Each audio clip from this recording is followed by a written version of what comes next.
boys and girls. I am going to be reading you a book today, and it is the book that you guys voted on Tuesday at our Google Meet. It is called I Hate English, and it is by Ellen Levine, and it's illustrated by Steve Bjorkman.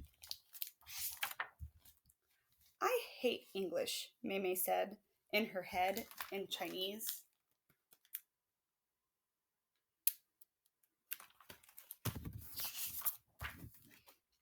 Mei Mei was smart in her school in Hong Kong in Chinese, but her family moved to New York. She didn't know why. She didn't want to move, and she said all that in Chinese. Chinatown in New York was okay. People looked like people she knew. People talked like people she knew in Chinese.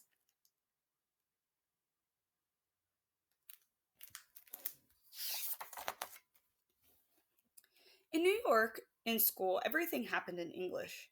Such a lonely language. Each letter stands alone and makes its own noise, not like Chinese. Sometimes English letters fight each other. We will go on a class trip, said the teacher in English. T-R-I-P, thought Mei Mei. The letters T and R bang against each other, and each keeps its own sound, not like Chinese.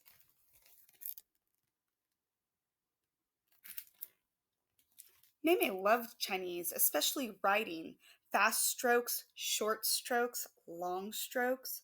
The brush, the pen, the pencil, all seemed to fly in her hand, but that was Chinese.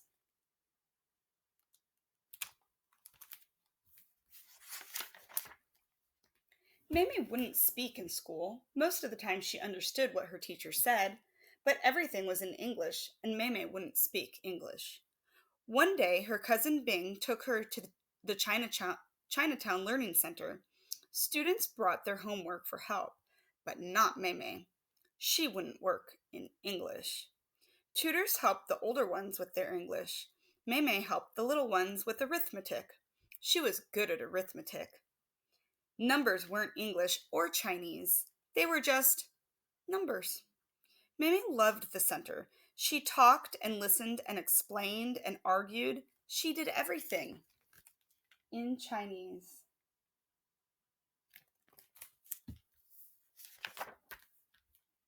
She helped the director set up the tables. She played ping pong and checkers. She sang songs. She wrote letters to her friends in Hong Kong, all in Chinese. Dear Yi Fong, she wrote in Chinese, how would you like me to visit you? She laughed as she finished the letter. Then she had to write the address in English. Silly post office in New York, she thought. Why can't they read Chinese?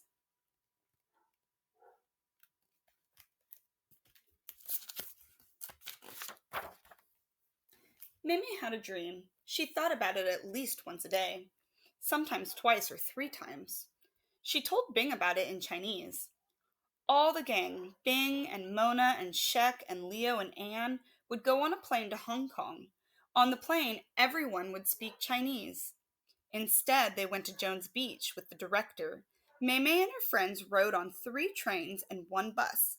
They brought lunch, bathing suits, towels, and empty pails.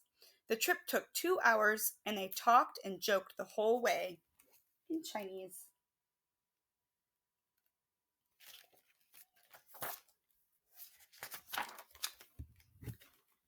Leo and Bing buried themselves in the sand.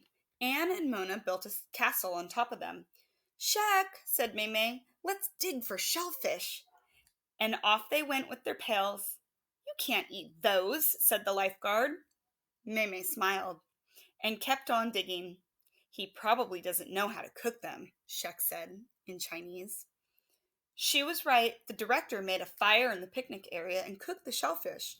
Nobody said a word. Everybody was happy.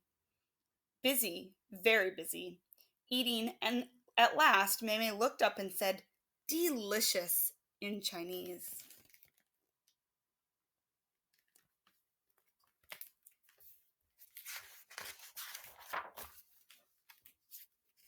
And then one day, a terrible thing happened. A teacher came to the learning center to help Mei Mei with English. Who was this person with short hair and blue eyes? And why was she smiling?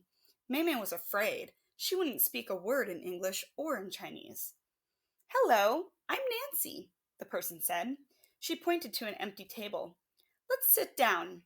Mei Mei understood the teacher in English. The teacher had a book and she read a story. Mei Mei forgot that she didn't want to listen. The story was interesting, even if it was in English. It was about a boy who lived in New York more than 100 years ago. His family wanted to move to California. Mei Mei knew about California. She smiled to herself as she thought about California in Chinese.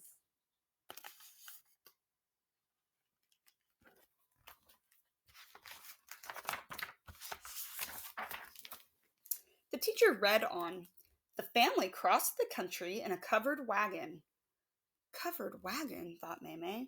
She didn't know the words for covered wagon in Chinese.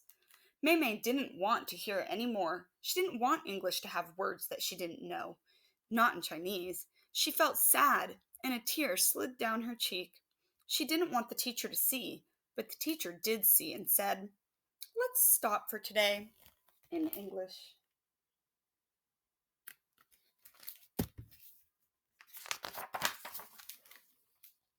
That night in bed, Mei Mei felt afraid again. She wasn't sure why. She felt she might lose something. She felt she had lost something. She felt she would lose something. Good night, her mother said in Chinese. Good night, answered Mei Mei without thinking, in English. And then she fell into a deep sleep. She dreamt about Hong Kong. In the dream, she went to see Yi Feng. But Yi Feng said, Who are you? In English. Who am I? Dreamt Mei Mei. I don't even remember my name. She woke up shouting, I am Mei Mei in Chinese.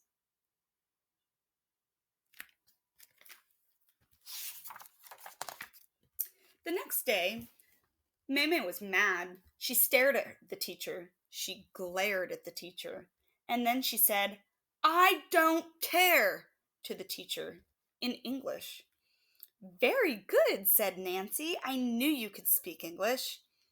But I don't think you really want to learn, Nancy continued. And that's too bad. Why is it too bad? Thought Mei Mei in Chinese.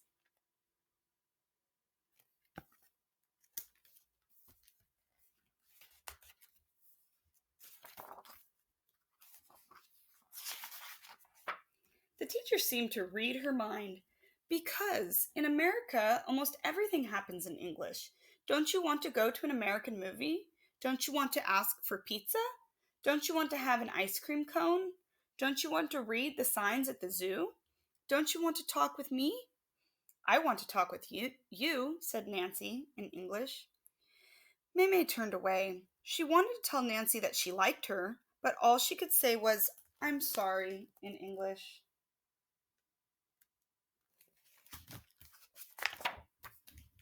Nancy suddenly jumped up. Get your coat, she said to Mei Mei. We are going to take a walk.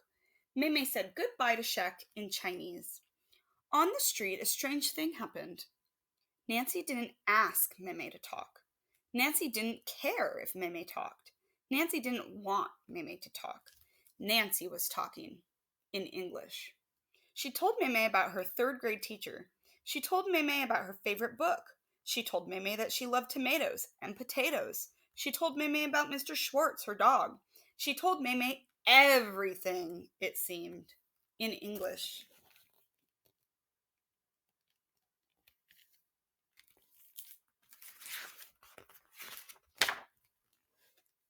Mei Mei thought about her school. She thought about her favorite book. She thought about char siu, bao, her favorite food. And she thought about Su Fa, her cat, in Chinese. But Nancy wouldn't stop talking. She went on and on and on. Forever talking, yelled Mei Mei in English. Nancy didn't seem to hear her. She kept on talking.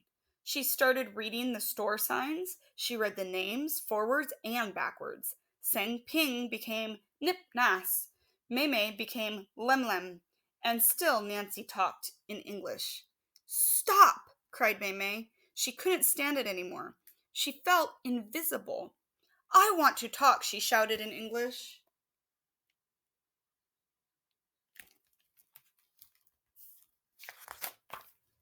And before she could think about what she was doing, Mei Mei began.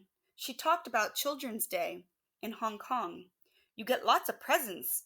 She talked about the dragon dances on Chinese New Year. She talked about her street in Hong Kong and all her friends nearby.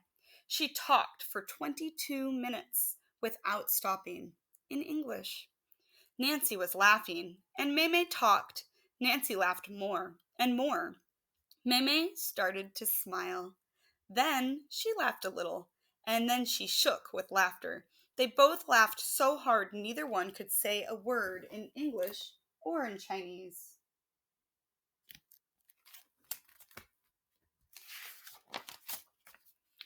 Thank you, said Nancy as she gave Mei Mei a hug. For what? Asked Mei Mei, still laughing. For giving me, said Nancy, a present of English. You're welcome, said Mei Mei. And to this day, Mei Mei talks in English and in Chinese whenever she wants. Okay, boys and girls, this book is a really good.